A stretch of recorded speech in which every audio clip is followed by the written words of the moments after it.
Well, first, I'd just like to start out by saying thank you so much for joining us today. We have a really great topic that we're going to be talking about is management companies. And for those of you in the audience, some of you may currently have a great relationship with your management company. That's wonderful. Some of you have a relationship maybe that needs improvement and you want some tips on how you can interact better with your management company. And then some of you may be ready to make a change. So we're going to be directing the presentation to all these different groups and give you tips on how you can effectively work with your management companies. Well, let's get started. First, my name is Beth Mulcahy, and I'm the managing partner and senior attorney of the Mulcahy Law Firm in Phoenix, Arizona. And I have been representing associations for the past 23 years as their legal counsel. And I've enjoyed the past 23 years. I've learned a lot of different lessons about representing associations, and I've come up with some really useful suggestions and tips on how you can have a hassle-free time serving on your board, and actually how you can be a better manager for those of you who are managers who are listening in here today. Our firm currently represents over 1,000 community associations throughout the state of Arizona. And that's grown obviously over the past 23 years. And I also currently serve as a board member in my association. And I serve on the master board and then also my individual board that I live in. So I think I bring an interesting perspective to these classes because in addition to my professional experience of working with associations, I also really truly understand what it's like to be a board member and to work with a management company. And I think looking at the totality of my experience, I hope that we'll be able to give you some great tips today. So first, I'd like to start out with giving you a brief update about what's going on with COVID-19 in Arizona. And we're going to be talking a little bit about gym reopenings and what that might mean for your association when the time is appropriate to do that. We're also going to be talking about tips on how your board can effectively work with a management company and how that relationship should be working and what you can do if it's not working well. And also if it's beyond repair, what are the steps to get in a new management company? Last, we're going to always do a question and answer at the end, and we'll try to answer every question that's posted in our comments section. And I'd like to have, an interactive presentation with the viewers, even though I can't be with you in person today. We are reading all the comments, and I will try to incorporate anything that you say in the comments section into our presentation today. Well, let's just get started first with our coronavirus update. We've been doing Facebook Lives now since March to keep our viewers and our clients, our friends, our management companies, our managers, board members, homeowners updated about what are the most important things that you need to know about coronavirus in Arizona and how it affects your association, how it impacts your association, and things that you should be doing to protect your association, to keep it safe during these difficult times. So great news, the state's numbers in Arizona are going down, which is outstanding news. And the hospitalization rates continue to improve.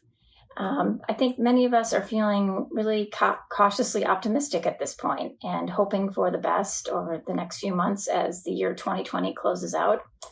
But Governor Ducey has warned all of us, and there was an article in the paper this morning in the Arizona Republic, that it's too soon for all of us to take a victory lap and stop wearing masks and starting to allow, gatherings of people to congregate in your associations. So we can't let our guard down now, and we have to, stay the course to ensure that our communities stay safe and to decrease the liability for our associations. So we need to continue to be responsible. We need to continue to practice safe social distancing, and wearing of masks obviously is important for everybody so that we don't spread COVID-19.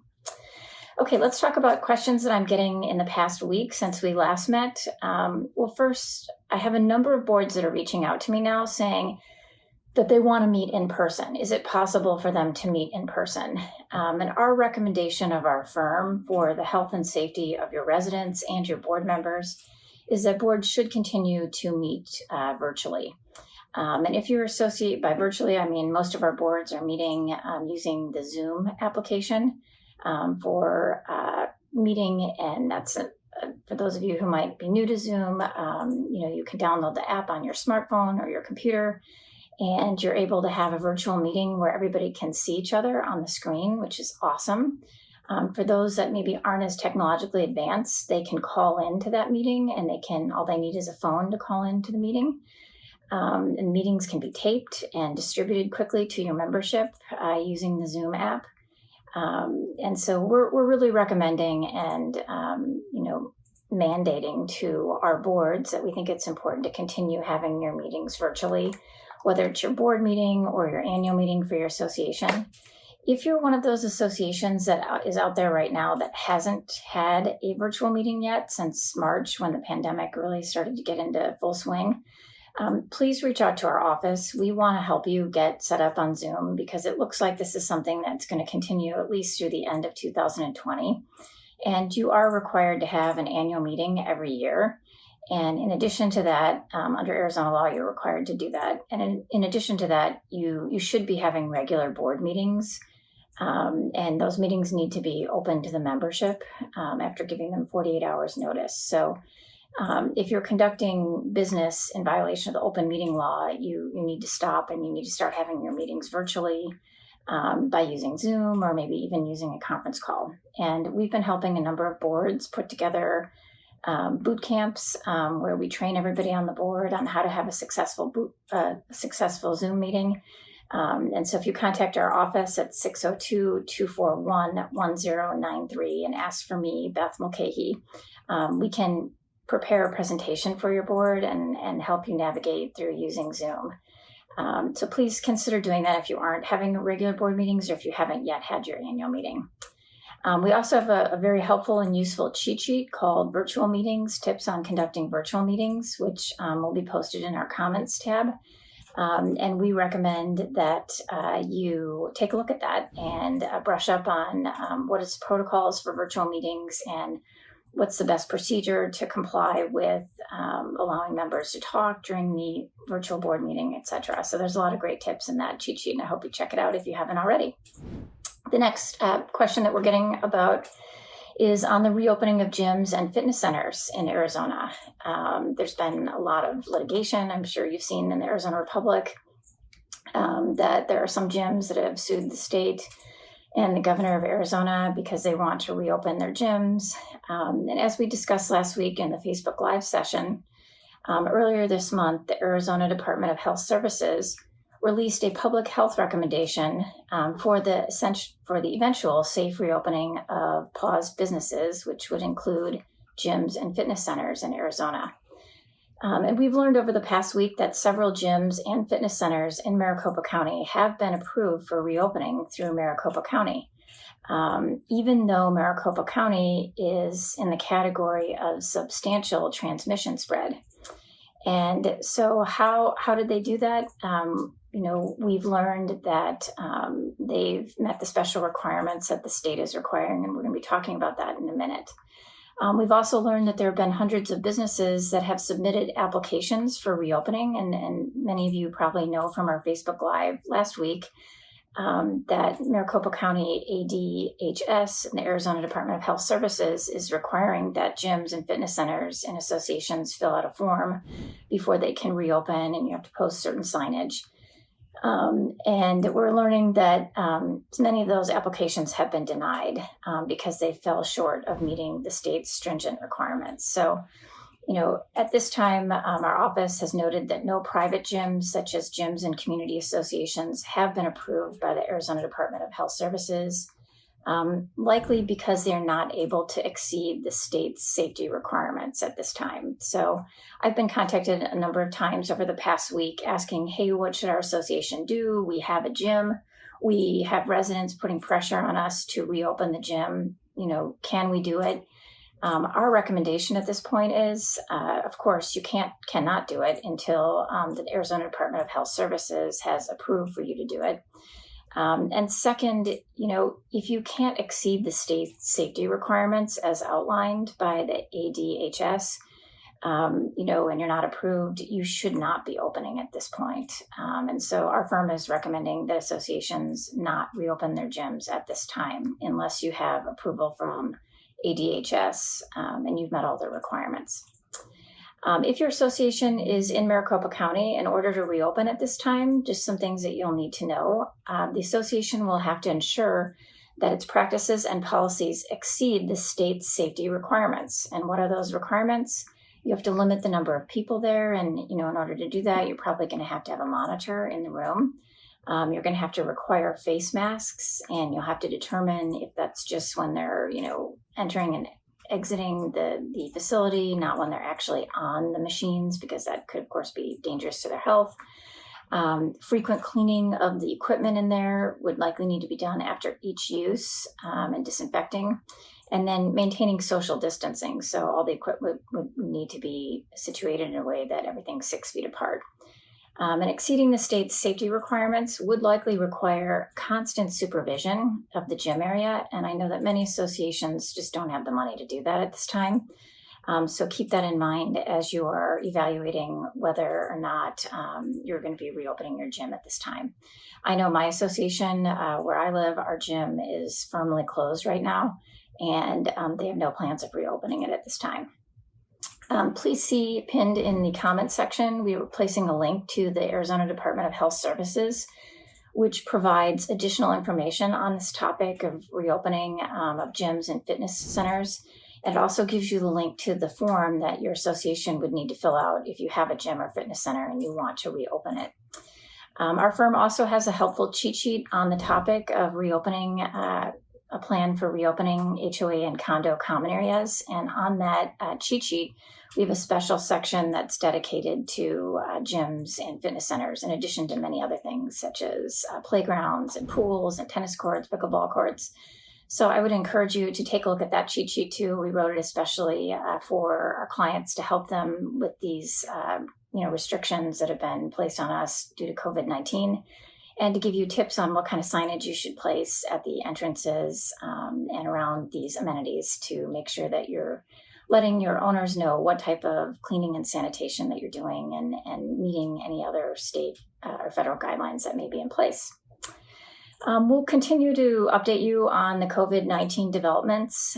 Please keep an eye out for our Facebook posts and our Mulcahy memo emails that we send out frequently. And if anything big happens with the state of Arizona or the federal government that would directly impact our clients, you can be sure that we're going to be talking about it both on Facebook and via memo. So make sure that you're checking our Facebook page frequently. And don't forget that we have our First Friday free call-ins too, where you can contact our office the first Friday of each month and ask one question for free if you contact us between 9 a.m. and 10 a.m. And the next one's going to be coming up the first Friday in September. So keep that on your calendar if you have any questions and you want to talk individually to either myself or one of the other attorneys on our Mulcahy team. Okay, let's talk about our next subject, our big subject today, which is tips on how to work effectively with management companies. And I think that this is kind of a fun topic for me to teach today because we have a lot of experience of working with many different management companies around the state of Arizona. With the volume of clients that we have, over 1,000 clients in Arizona, we have worked basically with every management company in the Valley. And so I have a lot of war stories, a lot of success stories, a lot of war stories of interactions with management companies. And, that catalog of experiences has expanded over the past 23 years. So I always like to say, well, I think I've seen everything, but then every once in a while, something new will happen. And I'll say, I thought I saw it all, but now this is new. So hopefully I can incorporate some of these stories to help you better understand how to have a good relationship with your management company and when to know when it's time to move on to greener pastures and find a new management company. So let's start out, first with just kind of an introduction. A question that I'm, asked often is, are there any good management companies in Arizona? And I want to just start out by saying that over the past, 23 years, we have found that there are many excellent management companies in Arizona and many managers who are extremely dedicated to, providing outstanding service to the associations that they work with. So you need to know that from the outset. There are a lot of really great management companies out there. There are a few that, maybe aren't a good fit for certain associations. And there are a few that, in my opinion, are not good management companies for various reasons. But that's just like anything in any profession. It's like that, or any job, or any companies, there's going to be good. And then there's going to be some that, really aren't doing a good job and need improvement. But I'd like to just start out by just making a shout out for the managers who might be listening here today. We know you have an extremely difficult job. And one of the hardest things about being a manager is you have to have so many balls in the air. And there are so many different things that you are responsible for. And, really the business model of a management company is that the managers have usually several properties, sometimes up to 7. Smaller or medium-sized management companies, typically will have their managers have a larger caseload. And some managers, they just have one property if they're managing a really large association. So first thing I want to start out by saying is managers have a tough job. And we need to respect all the different things that they're doing to make your communities successful. The first thing I want to start out by saying is that when you are an association that is managed by a management company, you need to have the mentality that, hey, this is a team. We're a team here, and that we all are moving in the same direction to make our association better. And so everybody has the same goal. Of course, one of the goals of the management company should be to make board members' time serving on the board to be stress-free, easy, and not a lot of hassles for the board members. If your board members are feeling that way, that means that your manager and your management company are doing an A+ job of handling things so that you don't have a lot of extra stress.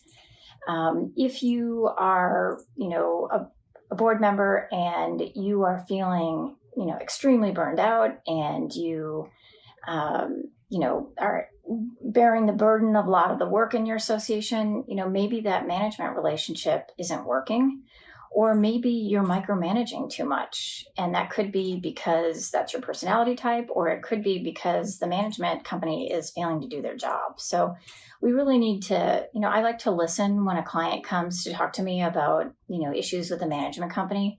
I like to listen to what the board member is saying, and then I like to talk to the management company, hear their side, to try to find, a resolution. So the first thing we got to recognize is the management company is not the enemy of the association or the board. We're all working together, just like I work together with the association as their legal counsel. We don't want to have an adversarial relationship. We want to have a team relationship where together each achieves more. And so we want to make sure that we're being supportive of each other. And on any team, sometimes when the team member isn't carrying their weight, we have a talk with that person. The coach has a talk with that person, and the coach would be obviously like the president. Let's talk a little bit about management companies. There's no regulation in Arizona that any state laws or licensing requirements that pertain specifically to management companies that manage HOAs and condos in Arizona.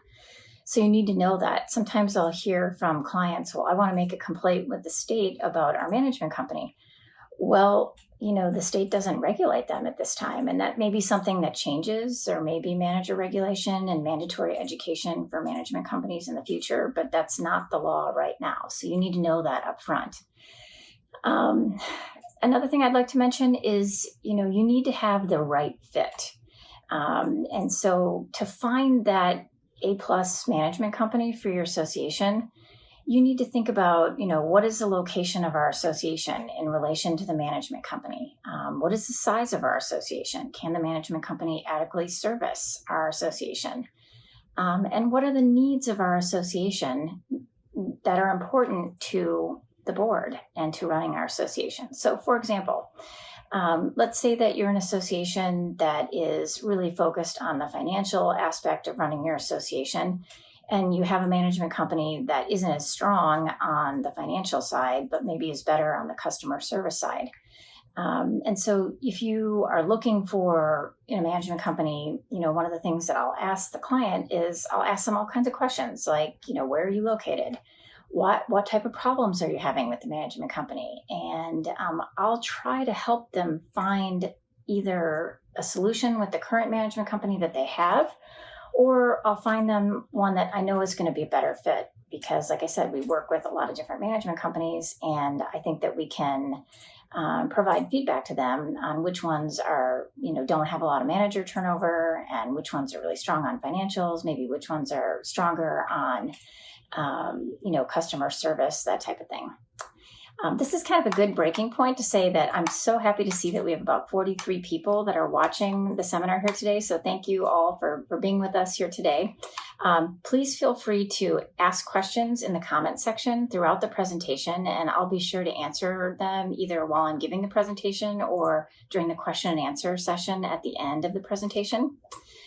So I just kind of finished talking about the unique relationship that board members and management companies have, and that we all need to be working together as a team. There are good management companies out there. You just have to find one that's the right fit for your association. So let's go dig right into what are some tips for having a successful relationship with your management company. I think the first tip that I would give you is that you really need to communicate. Both sides need to be excellent communicators. And so from the association side, you need to communicate to the management company and your manager what are your expectations and what are things that are important to you and your requirements for your association to run effectively, and for the management company to help you run your association effectively.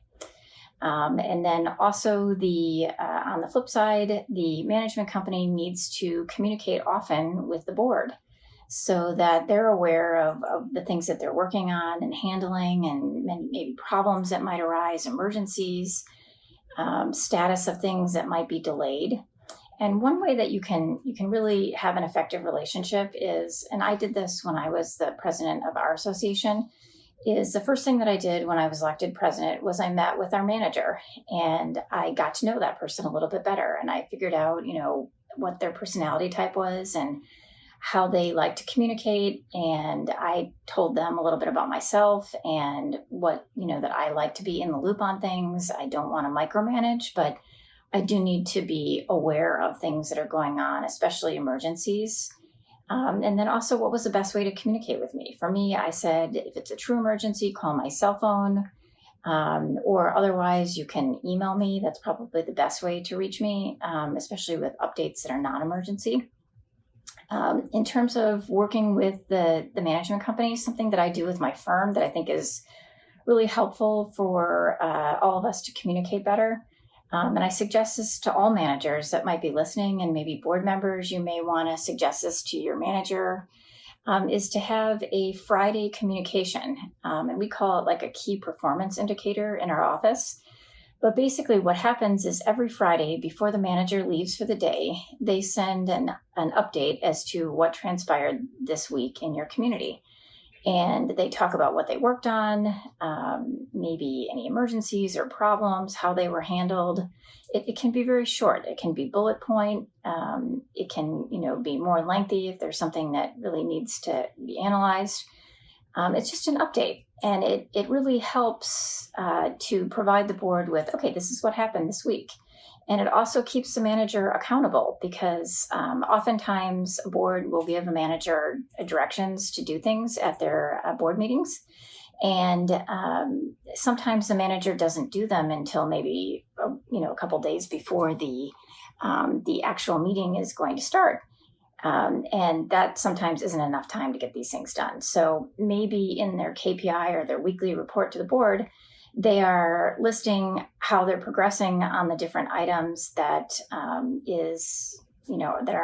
that they are responsible for. And what I find is it's a great communication tool for the manager to get to A+ status with the board, and to really limit the manager's stress too, because then what we found is that the weekends are the time that many board members think about issues that are in their association and email the managers for updates.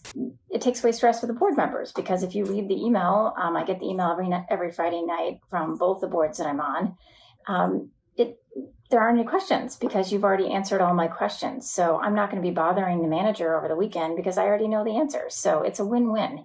It gives managers, a break on the weekends, and it also gives the board comfort that things are happening, they're being handled properly in your association, and it's just a win-win for both sides. Another thing that I think is a tip that boards can use to effectively work with the management company is be familiar with the contract that you have with the management company, so that you know what the contract says the management company and the manager are supposed to be doing. Like, for example, maybe your association has a requirement that every week the manager has to do an inspection in your property. And maybe it's a board member's opinion that the manager isn't doing it. Check the contract, see how often it needs to be done, and then maybe come up with a protocol that maybe when the manager's on site, they send somebody on the board a text saying, I'm doing my weekly inspection, so that you know that they're there.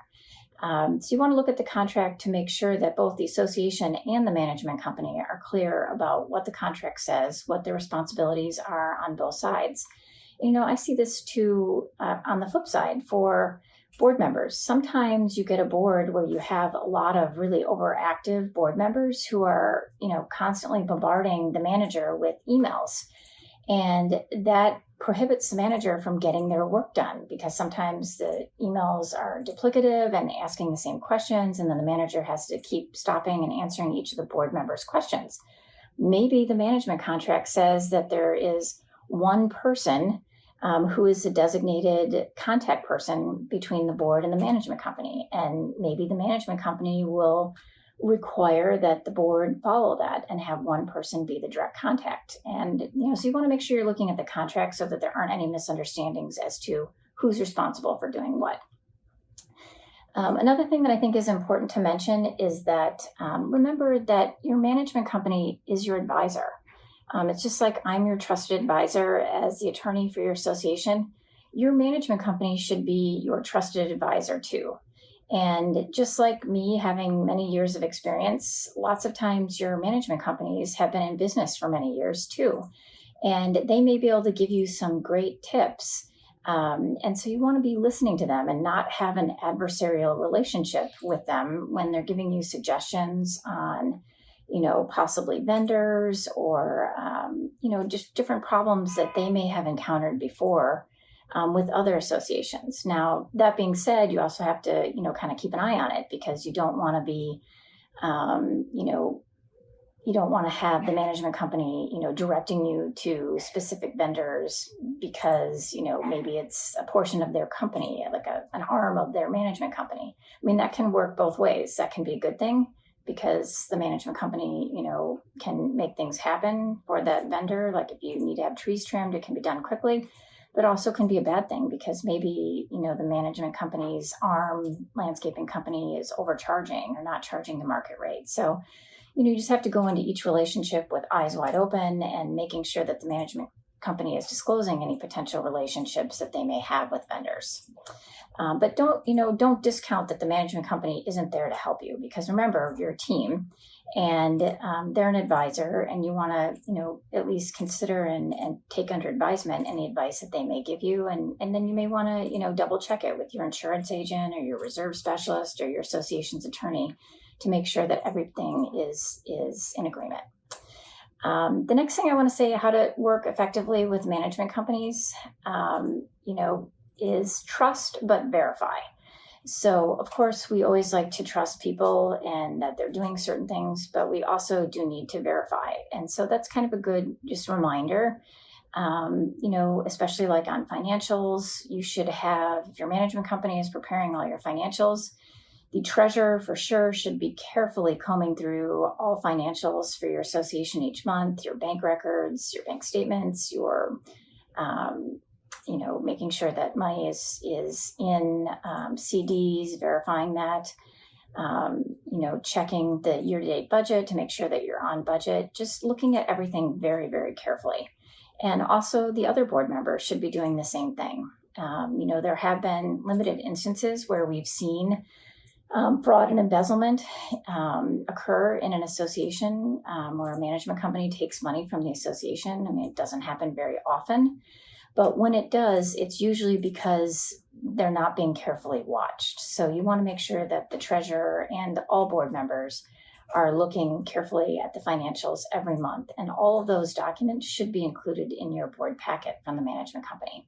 And if you're seeing long delays in getting financial statements and financial information about your board, you should be talking with your attorney to find out what your rights are to make sure that the management company is doing everything that they're supposed to be doing. And again, just talking with your trusted advisors about problems. So if you have issues with your management company, reaching out to your association's attorney and, make sure that the attorney, is independent from the management company. Our firm, we only represent associations. We do not ever represent management companies. And so if you're contacting our firm and you're upset about an issue with your management company, or you want us to send a termination letter to the management company, whatever you tell us, keep that information confidential. We would never disclose to the management company that you're upset, and we'll be your trusted advisor, giving you tips on, is this relationship, are you able to salvage it, or is this relationship beyond repair? And if it's still salvageable, we can give you some tips on how to, try to resurrect it and make things better going forward. And usually what we'll say is, I'll find out what the issues are, and I usually can tell from a phone call whether it can be saved or not saved. And if it can be saved, we'll give you, some tips and suggestions on, what you might want to do. Is one thing that some boards do is ask for a new manager. Just say it's not a good personality fit with this particular manager, and then maybe you get a new manager, and then have your expectations meeting with the new manager. The board should, the board president should, so that we set that manager up for success as they start managing your association. Another thing that you can do is talk with the CEO of the management company, or maybe the director of the managers, and express concerns regarding your manager if you're not happy. And see what they say. And hopefully you can, maybe they'll talk with the manager and things will improve, or maybe they'll give you a new manager when the timing is right. So the next subject I want to talk about is, how do you know it's time to switch management companies, which is kind of hard because, it's difficult to switch management companies because there's some paperwork involved, right? You're going to have to have all your records transferred to the new management company. The way owners pay assessments may change if the new management company has a different bank. You may be using Lockbox, and maybe they use a different Lockbox system than you do. Maybe your management company controls your website, and so there's a lot of different things that go into, is it time for us to change? Okay, so here's what I know, is that the first time I know it's time to change is if your management company is telling you, you do it our way, the management company way, or take the highway.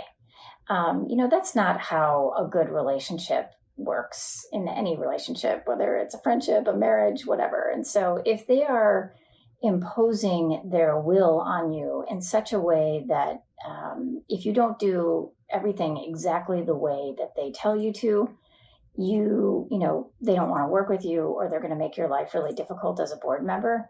To me, that's a very clear warning sign that this relationship is over. This is not going to work going forward. Now, remember that management companies do have procedures in place, that they do for efficiencies. And some of those procedures may be something that really can't be changed. And so talk to your attorney about that and say, hey, is my request unreasonable that we're asking, for the board packet maybe like 4 days before our meeting?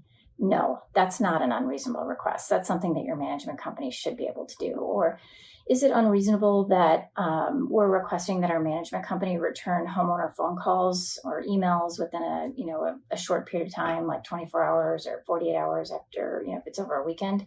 No, that's not an unreasonable request. But maybe having the management company conduct weekly board meetings with your manager and the board, that may be a request that they just can't fulfill. And so let's talk about it. If they say they can't do it, let's figure out, is this something that they're being reasonable on or unreasonable on? A manager change. And you've already talked to the director of managers at the management company, or maybe you've talked to the CEO of the management company, and you have already changed managers once, and guess what? The second one isn't working out either. That's a sign to me that, okay, it's an issue, and you probably do need to start looking for a new management company.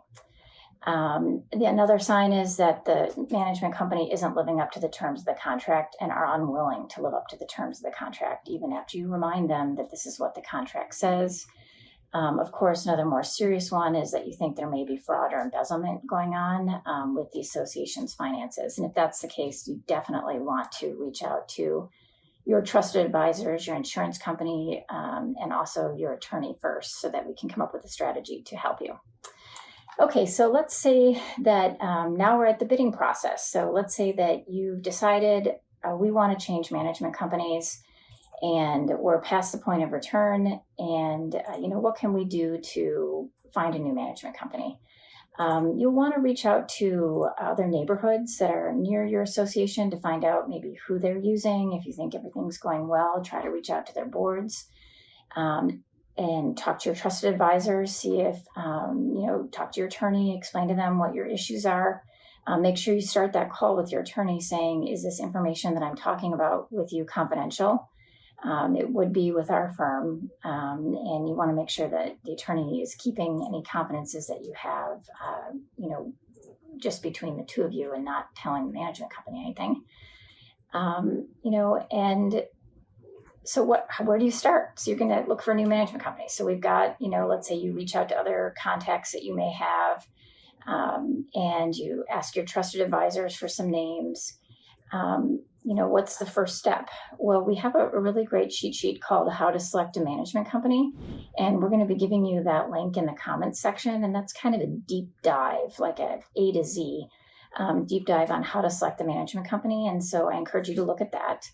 We're also going to provide you with a sample request for proposal, because when associations are asking for a management company to bid on their property, a good way to do that is to request a proposal from them. And what the proposal does is it tells a little bit about your community, like where you're located, how many board members you have, how many lots or units you have in your association, what your assessments are, etc. And then we ask them to bid on your property under a number of different categories. And so we're also providing to you a sample RFP for you if you're interested in that. And you also could contact our office if you want a sample RFP. We'll provide that to you at no charge. And so you would send that out to the prospective management companies. I would say you should probably have 5 or 6 names that you have that you're interested in. And as part of that, once you send out the RFPs, the request for proposal, you'll be asking them for references. Make sure you check the references, and then follow our cheat sheet for the formal bidding process. So you'll want to, have interview questions, and we give you sample interview questions. What I've done for a number of associations that I've helped through this process is we compare the different people that we're interviewing, the different management companies, apples to apples, like on an Excel spreadsheet, so you can see the difference in prices and what services are offered and how much those extra services cost on their Exhibit A to their contract. And so there's a whole process in selecting a management company. One question that I get often is, should we tell the current management company that we have that we're looking for another management company? And I think that's really going to be on a case-by-case basis. Talk to your attorney, or if you're one of our clients, you can call me, and I can give you feedback on the management company. Some management companies are extremely unprofessional on their transitions. And I've got some horrible war stories on this where, the management company is terminated, and I had one association many years ago where when the management company transferred the files from one management company theirs to the new management company for the association, that they were really unprofessional, and they threw all the homeowner files in a big pile, mixed them all up, and just gave the box to the new management company, which I'm sure you can imagine. That created a lot of extra work for the new management company. So I have some confidential feedback that I can provide you if you reach out to me when you're at this stage. And I can say, well, my experience with this management company is that, they aren't necessarily professional in their transition, or they're 5-star professional. And that'll help us make good decisions on how you want to handle it. If they're not professional, we need to start thinking about a special plan in terms of how we're going to handle the transition. And one of the things that we might want to consider doing is telling the current management company that, hey, we're putting this out to bid, and we would like you to interview and, let the current management company bid on the contract along with the other people that you are interviewing. I'm never really in favor of doing things behind the scenes on your current management company. And here's why. The truth always gets out. The management industry in Arizona is very tight-knit. And if a CEO of a management company gets a RFP request from an association, and they'll look up who the current management company is, and they can find that out by just going to the Arizona Corporation Commission, they're likely to call the other management company and say, hey, what's this other association like? Or what's the problem? Why are they leaving you? And you don't want that to happen. It would be better just to be honest with your current management company and say, hey, this relationship is not working. We want to have a professional transition with you, and we are looking for a different management company, and we just wanted to give you a heads up as a courtesy so that you weren't surprised. Now, there are some drawbacks to doing that. I think that you probably can recognize that if you tell somebody that you're no longer going to work with them, they're likely not going to give you 110% from that point forward. So, or if they're really have a history of being unprofessional on transitions, we have to prepare for any curveballs that might be coming our way in terms of not giving records, or being unprofessional in the turnover records, or stopping returning phone calls of owners while they're still under contract with your association. So, just reach out to me at that point. I can give you really some good tips. Most of the transitions are handled successfully. And if there are problems, just last week we got involved in one where there was a transition between one management company and the other management company, and the one that was being fired was refusing to give information, and we were asked as the attorney for the association to intervene, and we were able to get everything resolved quickly and amicably. Once we showed a little muscle and told them that, hey, there's going to be a problem if you don't live up to the terms of the contract. So one other point I want to mention is that if you're thinking about firing your management company, you want to make sure that before you do anything, make sure that you look at the contract that you currently have with the management company that you want to fire, and make sure that you can get out of it. And you may need to get your attorney involved to help you look at that. Hopefully you have a 30 or 60-day termination clause with or without cause, and you will be able to get out of that contract quickly. But some management companies have contracts where they have renewals, and they're very difficult to get out of without cause. And so you'll want to talk to your attorney if you're one of those associations, because you don't want to try to fire them and then find out that, oops, the contract doesn't allow us to fire them for another 9 months, because you can imagine that's going to make the relationship not very happy, because they know that you want to can them, and that you got to wait 9 months to do it. And one good thing, sometimes boards will say to me, we don't even have a copy of the contract. We're a new board, and the old board hired them. What you can do is just ask the management company for the contract, but that will be a warning sign to them that, hey, maybe the board's looking or they're not happy. Or you can ask for the board to have a binder made by the management company, or an electronic binder that gives them a copy of all contracts, so it's not so obvious that you are looking to fire the management company. So now that we're at the point where, maybe you followed our cheat sheet on how to select the management company, you've interviewed them, you've used the interview questions that we suggest, and now you've narrowed it down to maybe one or two candidates that you want to hire for your association. At this point, it's really important that you follow my instructions on this, because a lot of times what boards will do is they'll interview a management company, they'll really like them, they'll be excited, and they'll say, we want to hire you. And then the management company says, okay, we'll send over a contract and we will, let us know, if you agree to it. That's the wrong way to handle it. Okay. You want to have some negotiating power with the management company. And so what you want to say, if you really like a candidate when you're interviewing them, is, we really liked you. You did a great job on your interview. We think your company is fantastic. But we're still kind of getting our feelers out there. We've got a couple other that we might be interested in too. Can you send us over your contract? So we can take a look at it. And then when you get the contract, run it by your attorney, because your attorney should be looking at a few things in the contract to make sure, number one, the biggest thing I'm looking for is how to get out of the contract. If you're unhappy with the management company, you want to have an easy exit plan, termination provisions that are easy for your association to, get out of the contract. And so sometimes if I see a management company writing a contract that, is like, you can only get out of the contract when the sun, stars, and the moon align, I'm thinking, like, why does this management company is like desperate to keep this client? And so they're writing this termination provision that's totally one-sided in favor of the management company. That's not right. The management companies that are solid and that do a really good job for associations, they are making it easy to get out of the relationship for both sides. And so we want to make sure that termination provision is consistent.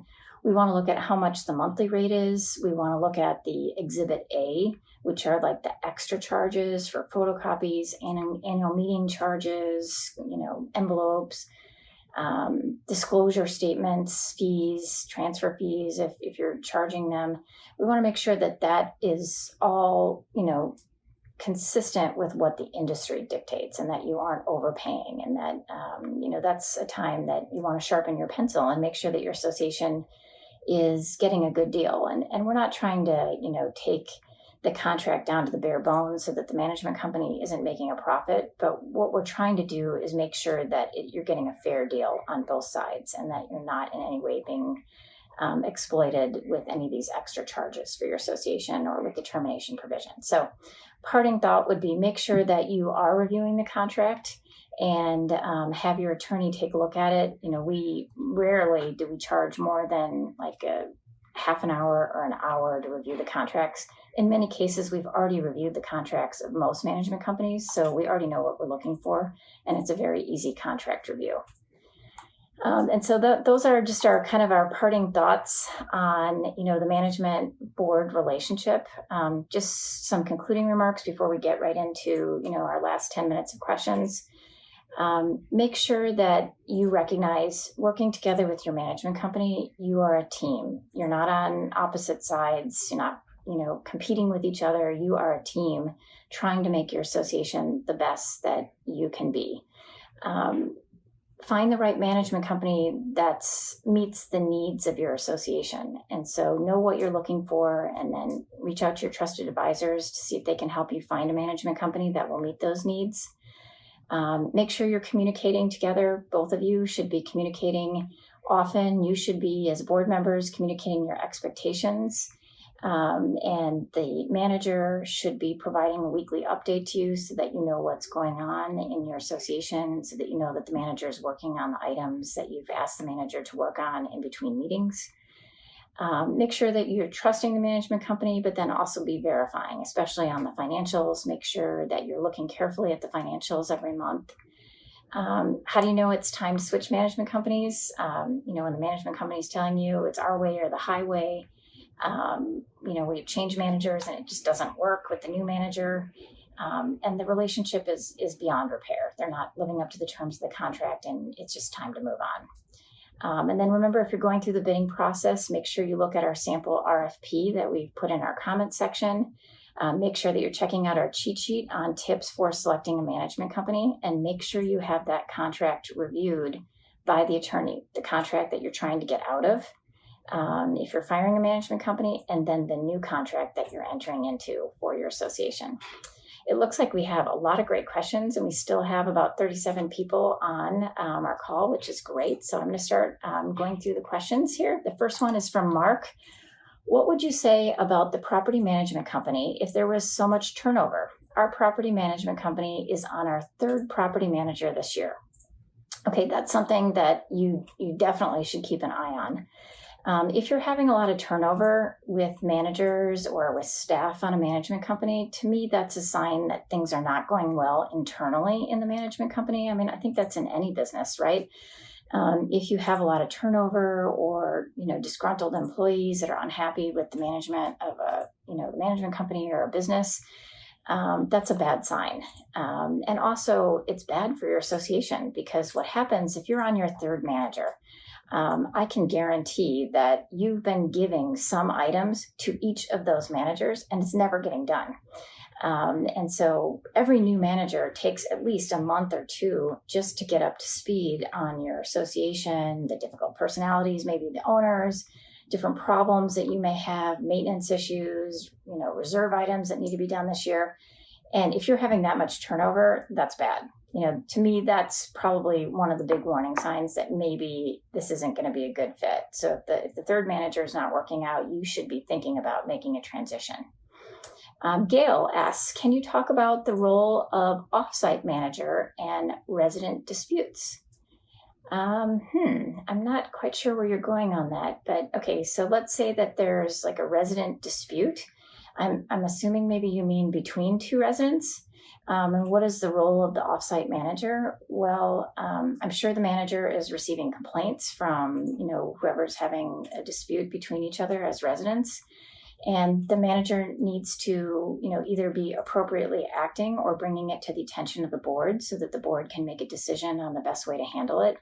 I can think of one example on this, where we had a situation recently where we had two residents who were fighting, and it was kind of like a Hatfield and McCoy situation. And one of the residents was potentially discriminating against the other resident, and it was, potentially could be a fair housing issue. And there, is direction under the law that associations have to intervene when we see that type of situation. So the manager should have escalated that right up to the board and asked the board for direction on how to handle it. And that probably, if it's that serious, that would be an emergency call to the president to discuss, how are we going to handle this dispute? So if the manager can handle it easily, the offsite manager should just handle it. If it's something where it's a little more complicated, where you may need to get legal involved, it should be brought to the attention of the board and then ask the board for direction on how the board wants to handle it. Okay, Linda asks, we just changed our property management company and we are finding that our old management company is not sending over the files. What is the transition process, and does the board need to step in? This is sometimes a common problem, and it doesn't necessarily mean that the fired or the old management company is intentionally doing this. So a couple things I would say. First thing is the way that financials work for an association is that you're always a lag. There's always a lag, or you're always a little bit behind. And so if you have a management company that's saying, we can't get you the financials for August, or let's say July, because we're in August right now. So we can't get you the financials for July to the new management company until the bank statement comes in. And the bank statement doesn't come in until August 10th. And then we need 5 business days to, create the financial statement based upon the bank statement. That's reasonable. Okay, so talk to your attorney. That makes sense, and that's reasonable. But the management company saying, we're not giving you your records, we're not going to help you, the new management company, get set up with your records so there can be an easy transition September 1st. We don't have homeowner files, we don't have any files, we're not giving you anything. That's unreasonable, and you need to get your attorney involved to help you resolve the situation of communication between the two management companies. And just so you know, this is kind of an interesting little tidbit that you may not know as a board member, but there are some management companies that really don't get along in Arizona. And so it may not even be anything that relates to the association. It might just be that there's a dispute between, the two management companies. And you certainly don't want to get penalized or caught up in that. So get your legal counsel involved, get some advice on what's the best way to make that transition smooth. And usually the contract talks about how the transition will handle when somebody's terminated. So make sure that the management company that's being terminated is following that. Linda is asking, can homeowners request to see the management company's contract? Oh, good question. So, of course, under the financial books and records section of the Planned Communities Act and the Condominium Act, owners are allowed to review contracts of the association. And so you can make a request to see any contract that the association is involved in. But one caveat is if the board chooses to do so under the law, they can redact how much you are paying that vendor. And that's right in the law that the board can do that. Now, we usually suggest that boards don't do that. And here's why. Because there's a lot of other places that owners can request the records and determine how much you're paying the management company. So, why are we trying to play hide the ball? This is their money, right? It's the association's money. Everybody's paying in. They're members of the association. And if you send a contract to the owners and you redact all the Exhibit A charges and you redact the monthly fee, they can go and look at the budget, they can look at the check register, they can look at the bank statements and figure out, how much is being paid to the management company. So why play hide the ball? It just doesn't make sense to me. So we say, give them the management company's contract, that's fine. Marty is asking, is it normal for a management company to handle HOA master policy insurance claims without providing an update to the board on the status of the claims? I would say no, that's not the norm. So when insurance claims are made on behalf of an association, there should be some thought in terms of from the board after receiving input from your trusted advisors, which would be your management company and your attorney, as to, is this a claim that should be made? Is this a claim that's covered? What's our deductible? There are some emergency circumstances where the management company may need to make a quick decision. So I'm not going to make this like a end all be all answer. Like if there's a fire or something and we know it's going to be covered and this is pretty clear, they may need to make that quickly. But 99% of the time, the board should be consulted. There should be some analysis as to whether this is a claim we should be making. What's the deductible? Will it be covered? Is this something that should be on the homeowner's policy or our policy? So some thought should be put into that so that we're not making extraneous claims under our insurance policy. Mark is asking, should the board discuss among board members an executive session about changing management companies? Does that violate the open meetings law? No, it doesn't. So it's okay for the board to discuss the performance of your current management company during executive session. That is a category that you are allowed to do that. What you cannot do is hire and fire a management company during executive session. That should be done in the open session.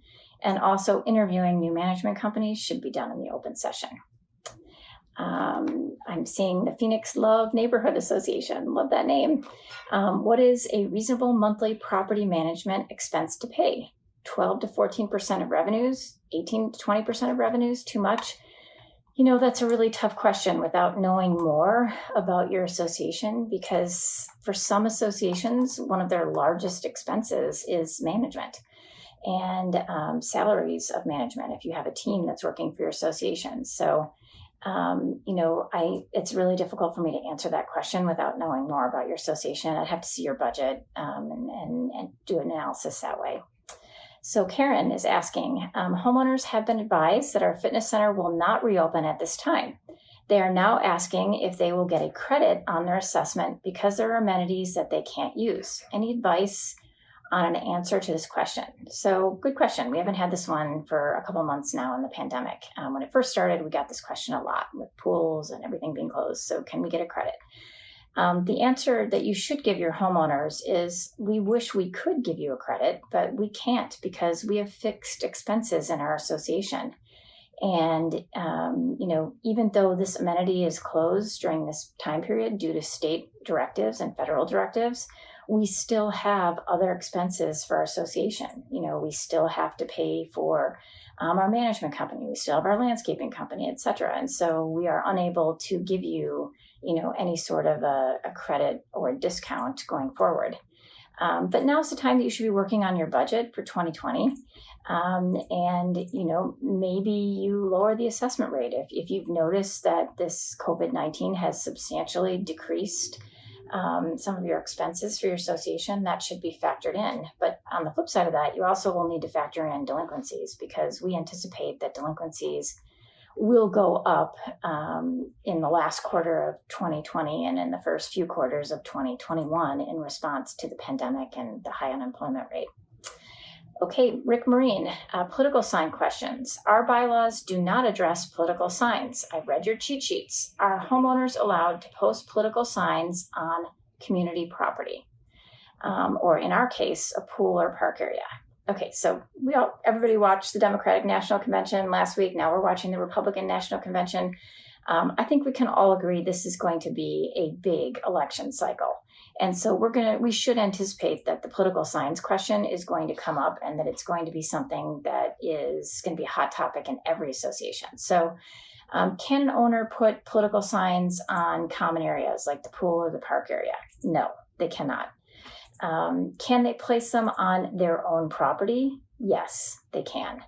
And if you go to our website, we have a great blog article on this topic right now. And our website is mulcahylawfirm.com.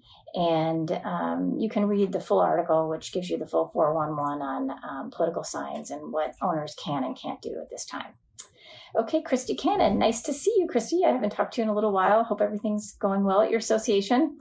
What's the best response a community manager can provide to a difficult homeowner that is threatening to take the association to court? The owner's requests have been addressed, but the owner continues to simply complain. We have a really good cheat sheet on this called Dealing with Difficult Owners, Christy, that you may want to look at. And all of our cheat sheets are listed on our webpage, like I said, at mulcahylawfirm.com under the cheat sheets tab. But I think that the best thing that you can do is, if an association is threatening to take the association to court, number one, you are required to notify your insurance carrier of a potential claim being filed by this homeowner against the association. So do that right away. There's a notice provision in your insurance contract that says that you have to tell them if somebody's threatening to sue the association. So make sure you're reaching out to your insurance agent, number one. Number two, talk to your attorney, and I'm your attorney. So talk to me about what's going on, because I can, maybe give you some suggestions on things that we can do to help alleviate the situation, make our position better if the owner does in fact end up suing us, and try to resolve the issue. But if you have an owner that is, threatening to sue you and they're saying their requests haven't been met, maybe invite them to your next Zoom board meeting and try to talk to them individually at the board meeting and see if you can resolve your differences that way, or maybe have your attorney reach out to them. Those would be some suggestions that I would have. Okay, Melanie Martino, nice to see you again, Melanie. I haven't talked to you in a while. Election of board members normally takes place at the annual meeting. Write-in candidates are allowed. However, the governing documents are silent. Can you provide some guidance on this subject? Okay, great question. So write-in candidates.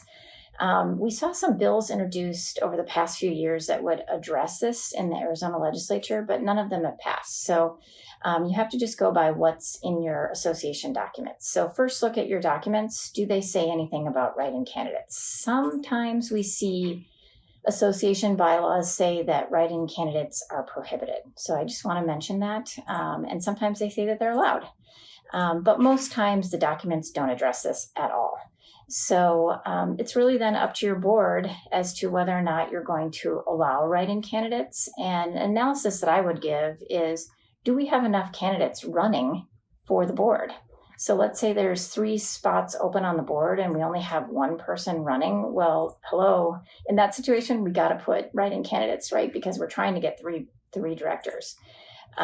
If you have 9 candidates running for 3 spots, then your board should make a determination when you're planning your annual meeting, and talk about this at an open board meeting.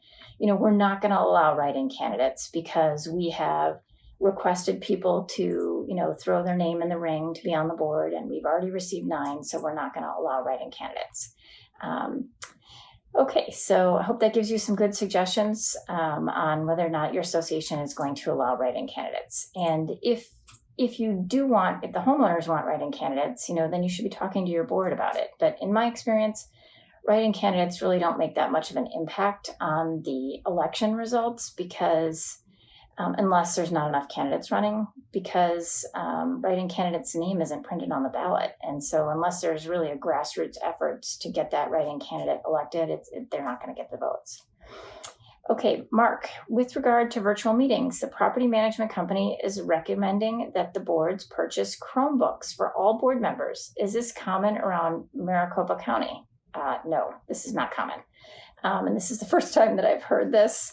So a Chromebook is going to be similar to an iPad. I don't know if maybe you have a technology issue where some members don't have a computer or whatever, but I think that it's unusual to have the boards purchasing Chromebooks, because there's so many ways for people to participate. Almost everybody has access to a phone. So if you're unable to, get into a Zoom meeting from your computer or your smartphone, you probably have a landline or maybe a less technologically advanced cell phone. And so you should be able to attend the meetings that way. So that is unusual. And I have not heard of any management company recommending that to date. Okay, the last question is from Phoenix Love Neighborhood Association again. If you have a 6-member board and a motion is voted, 3 yes and 3 no, does the motion fail? Okay, so in order for a motion to pass, you need a majority, right? So if you have a 6-member board and it's 3-3, that's a tie, so it doesn't pass. If it was 4-2, it would pass, or if it was 5-1 or 6-0. But 3-3 means nothing happens. Status quo stays, no action. Or do you just not count the president's vote and tally the votes of the 5 other board members? So I don't know where this don't count the president's vote, kind of comes from. It really doesn't make sense. We advise every board member to vote on all issues unless they have a conflict of interest or unless they, want to abstain for some other reason. So I would say you always should be counting the president's vote and any other officer's votes unless you're in one of those situations. Okay, so great. A lot of good questions today. It's been great spending the last hour and 10 minutes with you. And thank you so much for being here today. We covered a lot of ground on management companies. I hope we gave you some good tips that can help your associations work effectively with your management companies. And if you're looking to hire a new one, we'll give you some good tips on the RFP and questions you can ask through our cheat sheet. A few notes before we end. Don't forget, we have our First Friday call-in, the free First Friday call-in, where you can call and ask our team of Mulcahy attorneys one free question. That's going to be on September 4th, Friday, September 4th. You have to call between 9 and 10 a.m. And we'll return the phone calls in the same order that they come in. And we also have some really exciting news. So we are partnering with neighborhood services departments around the valley to provide free education for board members, homeowners, and managers this fall. And we just kicked off our announcement that we are going to be teaching 5 classes this fall with all these different neighborhood departments. And some of you I may have met already through teaching classes at the different neighborhood services departments throughout the valley. And because we can't have in-person classes this fall, they have chosen to partner with our firm, and we're going to be providing curriculum to 8 or 9 different neighborhood services around the valley. And we just announced our classes, and our first class is going to be right after Labor Day, the Tuesday, September 8th, and it's going to be at the same time frame at 11 in the morning, and we'll tape all the classes too. So that if you can't be on the call or can't watch with us on Facebook Live, you can participate by watching the video after the fact. And so if you're interested in hearing more about those 5 upcoming classes in September, October, and November, I encourage you to go to our website at mulcahylawfirm.com and click on our seminars tab, upcoming seminars tab, and all of those classes are listed. And we have a really great topics that we're working on for those 5 classes. We all had a planning meeting with all the different neighborhood services departments, and we came up with the best curriculum I think I've ever had for teaching this fall. So I'm really excited to share those 5 classes with you, and I hope you'll tune in for those as we move forward through our virtual learning in the pandemic. So thanks everybody for being with us here today. Appreciate you taking time to make your communities better and wanting to learn more to help your communities. And I look forward to seeing you again when our next Facebook Live on September 8th. So take care, everybody. Be safe and have a great rest of the week. Thank you. Bye.